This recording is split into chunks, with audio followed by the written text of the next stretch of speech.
আসসালামু আলাইকুম। আজকের ভিডিওটা গর্ভবতী মেয়েদের বিভিন্ন সমস্যা নিয়ে। গর্ভবতী মেয়েদের দেখা যায় যে বিভিন্ন ধরনের সমস্যা দেখা দেয়। তার মধ্যে প্রধান যে সমস্যা হইতেছে সেটা হইতেছে বমি, বমি ভাব বা বমি। দ্বিতীয় যে মারাত্মক একটা সমস্যা যেটার কারণে গর্ভবতী মেয়েরা খেতে পারে না। যার না খাওয়ার কারণে আস্তে, আস্তে শরীর দুর্বল হয়ে যায়। শরীরে রক্ত স্বল্পতা দেখা দেয়।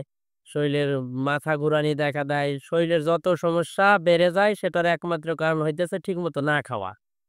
এজন্য আমি আমার ছোট এইটুকু মাথায় বা ছোট জ্ঞানে যতটুকু বুঝি সেটা হইতেছে গর্ভবতী মেয়েরা যদি পর্যাপ্ত পরিমাণ পুষ্টিকর খাবার এবং পর্যাপ্ত পরিমাণ কাঁচা শাকসবজি এবং ফলমূল খেতে পারে, তাহলে আমার মনে হয় তাদের শরীরটা প্রাথমিক পর্যায়ে এতটা দুর্বলতা আসার কোনো কারণ নেই বা দুর্বল হওয়ার কোনো প্রশ্ন জাগে না। তো আজকে আমি এইজন্যই গর্ভবতী মেয়েরা যেন এই সমস্যা থেকে উত্তরণ হতে পারে বা এই সমস্যাগুলো থেকে বেরিয়ে আসতে পারে, এইজন্য আমি প্রাথমিক কিছু ওষুধ নিয়ে আলোচনা করব। তো আপনারা অবশ্যই জানেন যে হোমিওপ্যাথিক একটি লক্ষণভিত্তিক চিকিৎসা পদ্ধতি। এখানে সবকিছু লক্ষণের উপরেই হয়। তারপরও যেহেতু হোমিওপ্যাথিক চিকিৎসা পদ্ধতি একটা সাগরের মতো অনেক বিশাল, এর কূল কিনারা নেই। তারপরও আমি যতটুকু বুঝি ততটুকু আপনাদের সাথে শেয়ার করব। আপনারা ততটুকু লক্ষণ মিলিয়ে ওষুধগুলো প্রয়োগ করার চেষ্টা করবেন। তো প্রথমে যে ওষুধটা বলবো আমি সেটা হইতেছে কলসিকাম মাদার। এটা কারা খাবে? যাদের আপনার খাবারে গন্ধ লাগে, মাছে গন্ধ লাগে, গর্ভাবস্থায় যে কোনো খাদ্য গন্ধ লাগে অর্থাৎ কোনো কিছুই খেতে পারে না, সেগুলো দুর্গন্ধ লাগে বা বিশ্রী গন্ধ লাগে, মুখে দিলে বমি আসে, সেক্ষেত্রে তারা কলসিকাম মাদার ওষুধটা খাবে। এটা ১০ থেকে ১৫ ফোঁটা করে দিনে ৩ বেলাতে ৩-৪ দিন খাওয়ার পর ইনশাআল্লাহ তাদের এই বমির ভাবটা চলে যাবে। ৩য় যে মেডিসিনটা আমি বলবো সেটা হইতেছে পানসেটিতা। যাদের বমির সাথে একটু পর, পর বমি হয়, কিছুক্ষণ পর, পর বমির ভাব আসে, উটকি আসে, ব্যথা থাকে শরীরের বিভিন্ন জায়গায়, ব্যথায় এপাশ-ওপাশ নড়াচড়া করে, একটু পর, পর বেড়ে যায়। তারপরে জিহ্বা সাদা, অনেক মন মানসিকতা অনেক ভালো, ঠান্ডা মেজাজ, তার সাথে কোনো দুঃখ শেয়ার করলে সে কেঁদে ফেলে এবং ঝগড়াটে নয়, অনেক নরম মনের মানুষ, তাদের ক্ষেত্রে আপনারা পালসেটিলা 30 ওষুধটা সকালে ২ ফোঁটা, দুপুরে ২ ফোঁটা, রাত্রে ২ ফোঁটা এভাবে কিছুদিন খাওয়ালে তাদের বমির ভাবটা কমে যাবে, গ্যাসের ভাবটা কমে যাবে এবং খাওয়া-দাওয়ার চাহিদা মোটামুটি থাকবে এবং সুপ্রস্রাব হবে ইনশাআল্লাহ। অর্থাৎ প্রস্রাবের কোনো জটিলতা তাদের থাকবে না। তারপরে যার একটা ওষুধ বলবো সেটা হইতেছে ইপিকাক।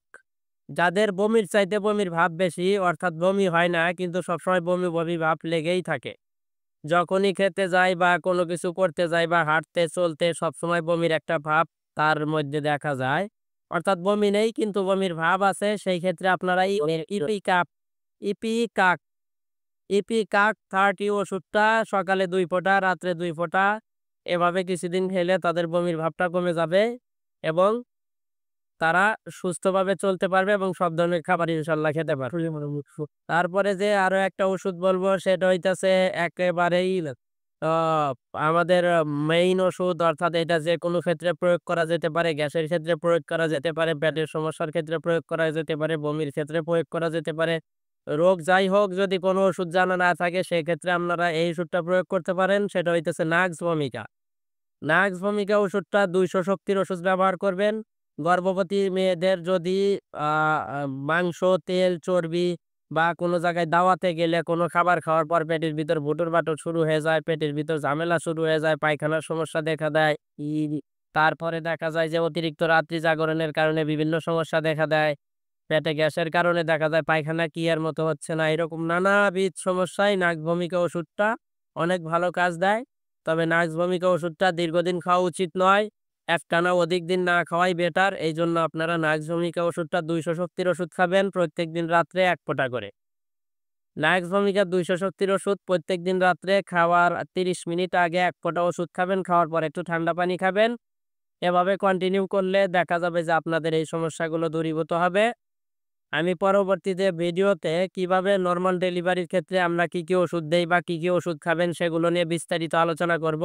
আজকে এ পর্যন্তই শেষ করছি। সকলের সুস্বাস্থ্য কামনা করছি। আপনারা সকলে আমার জন্য দোয়া করবেন। আপনাদের জন্যও আমি সবসময় দোয়া করি। ফি আমানিল্লাহ। খোদা হাফেজ।